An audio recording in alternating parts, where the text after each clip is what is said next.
کیا اس سال بہت سارے فارن ٹورسٹ پاکستان آنے والے ہیں؟ کیونکہ انٹرنیشنل میگزین فائنینشل ٹائمز نے پاکستان کو 2025 میں دنیا کے 50 بہترین ٹورسٹ اٹریکشنز میں شامل کیا ہے۔ فائنینشل ٹائمز کے مطابق اس کی وجہ پاکستان کے ڈرامیٹک ماؤنٹین سینری اور سیکیورٹی کی بہتر صورتحال ہے۔ پاکستان کے ناردرن ایریاز کے بلند و بالا پہاڑ، پرسکون وادیاں، جھیلیں اور لینڈسکیپ یہاں سیاحوں کے لیے دیکھنے اور ایکسپلور کرنے کے لیے بہت کچھ ہے۔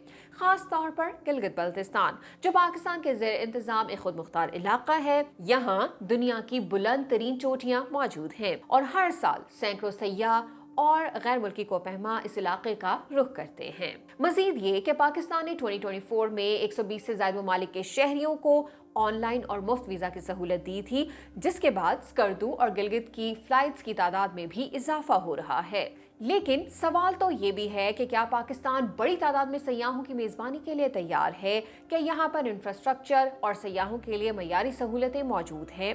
یہ ایک ایسا سوال ہے جس پر غور کرنے کی ضرورت ہے۔ تو پھر آپ کس علاقے کی سیر کرنا چاہتے ہیں؟ ہمیں کامنٹ سیکشنز میں ضرور بتائیں۔